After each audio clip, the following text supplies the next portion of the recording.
Halo, pada video ini kami dari kelompok 3 akan membahas strategi dan struktur bisnis internasional.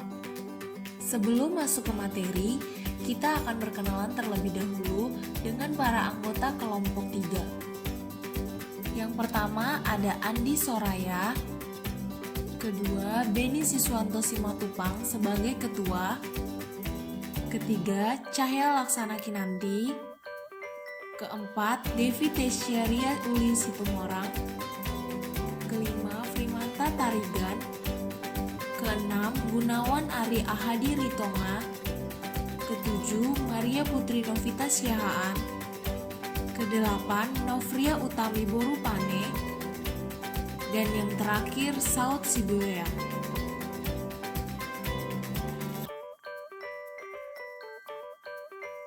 Pertama-tama, kita akan membahas strategi bisnis internasional. Strategi perusahaan itu didefinisikan sebagai tindakan yang manajer lakukan untuk mencapai tujuan perusahaan. Biasanya, strategi fokus pada probabilitas dan pertumbuhan laba.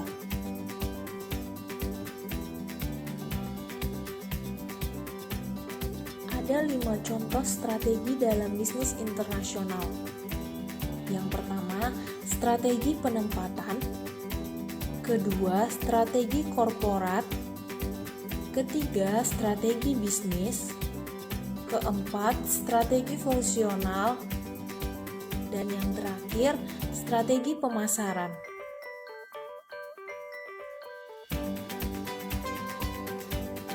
Strategi penempatan. Ada 3 hal yang perlu diperhatikan dalam strategi penempatan. Yang pertama, memilih posisi yang efektif dan layak, dapat mendukung permintaan. Kedua, mengkonfigurasi operasi internal sehingga mereka mendukung posisi itu. Ketiga, memastikan bahwa perusahaan memiliki struktur organisasi yang tepat di tempat itu untuk mengeksekusi strategi.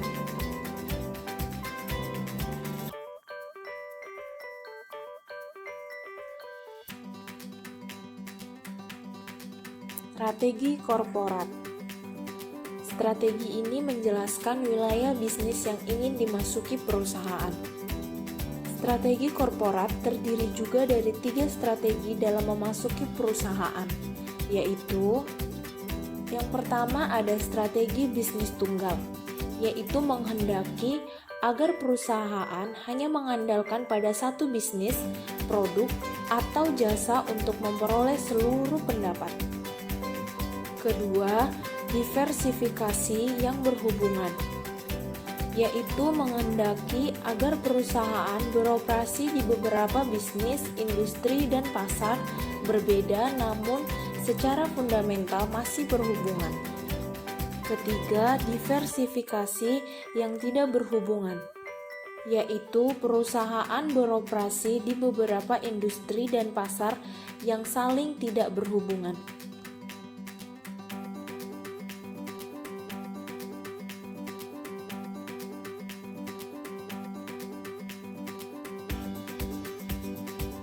Strategi bisnis.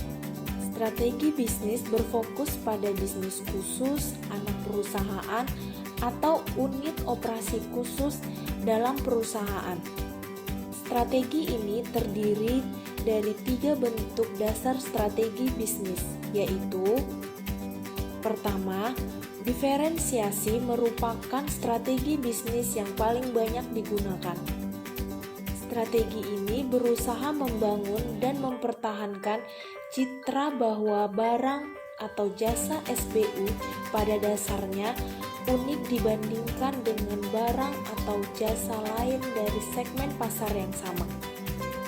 Kedua, kepemimpinan biaya penuh merupakan perusahaan berfokus pada pencapaian prosedur operasi yang sangat efisien sehingga biayanya lebih rendah dibandingkan dengan biaya para pesaingnya.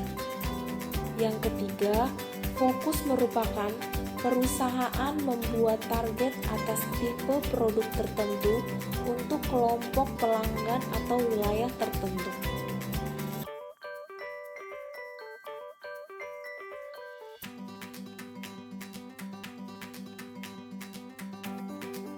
Strategi pemasaran.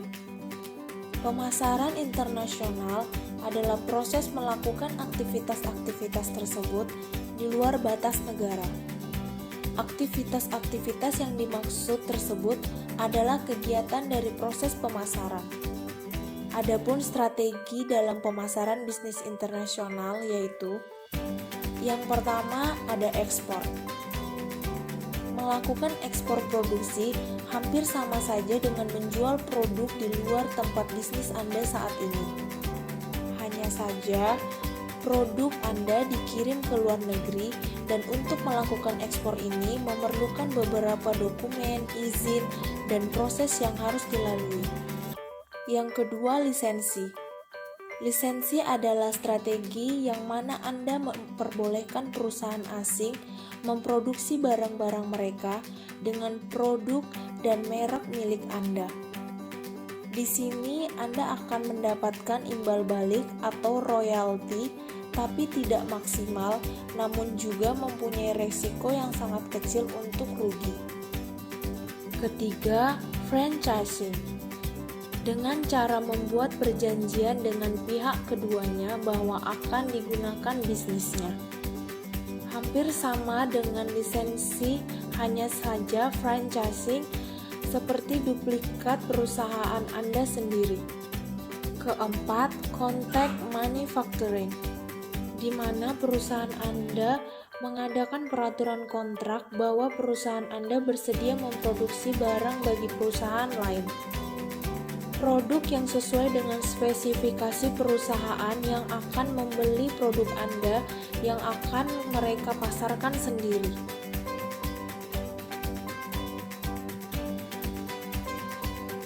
Strategi fungsional. Strategi fungsional berusaha menjawab pertanyaan, bagaimana cara kita mengelola fungsi-fungsi keuangan, pemasaran, operasi, sumber daya manusia, dan riset dan pengembangan dengan cara yang konsisten dengan strategi korporat dan strategi bisnis internasional kita. Strategi keuangan membahas isu-isu seperti struktur modal yang diinginkan perusahaan, kebijakan investasi, kepemilikan nilai tukar, teknik mengurangi risiko, kebijakan utang, dan manajemen modal kerja.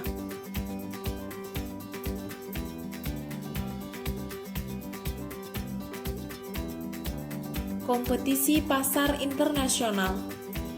Pertama, strategi pasar generik untuk kompetisi internasional. Strategi kompetitif yang diikuti oleh perusahaan bakal tergantung pada serangkaian variabel yang terhadapnya manajemen dapat atau tidak dapat mengendalikannya. Perusahaan dapat menyusun sejumlah strategi pemasaran yang memungkinkan. Perusahaan di pasar internasional menghadapi dua strategi pasar generik, yaitu strategi penetrasi pasar dan strategi pembayaran pasar. Yang kedua, strategi pasar dan strategi kompetitif. Perusahaan mempunyai sumber daya manajerial dan finansial yang agak tetap, dan dengan demikian tingkat sumber-sumber daya yang dialokasikan untuk setiap pasar dalam strategi pembayaran pasar akan lebih rendah daripada di bawah strategi konsentrasi di sedikit pasar. Strategi ini membutuhkan investasi yang sangat besar dalam pangsa pasar yang menggunakan strategi kompetitif yang agresif berdasarkan penentuan harga penetrasi yang berat.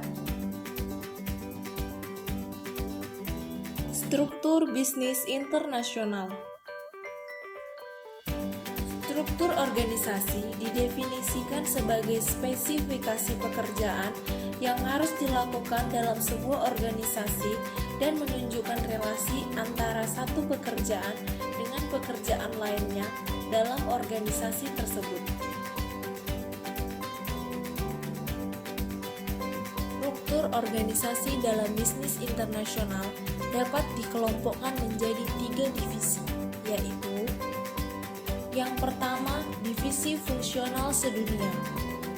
Pada divisi ini, anak-anak perusahaan diorganisasikan menurut jalur fungsional sampai manufaktur, pemasaran, dan keuangan.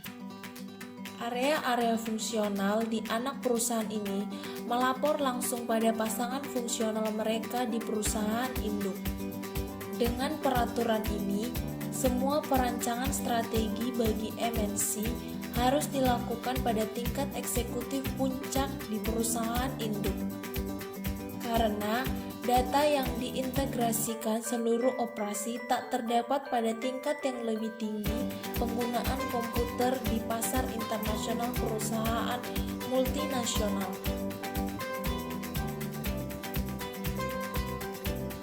Kedua, divisi internasional. Dalam struktur ini, anak-anak perusahaan di luar negeri melapor pada suatu divisi internasional MNC yang terpisah dari divisi induk. Untuk semua keperluan praktis, MNC ini sebenarnya 2 organisasi terpisah, satu untuk mendukung operasi domestik dan satu yang mendukung anak-anak perusahaan. Staf kantor pada perusahaan induk biasanya sedikit dan mengkoordinasikan arus informasi antara perusahaan induk dan anak perusahaan. Kekurangan struktur ini adalah tak adanya komunikasi antar wilayah penggunaan komputer di pasar internasional perusahaan multinasional.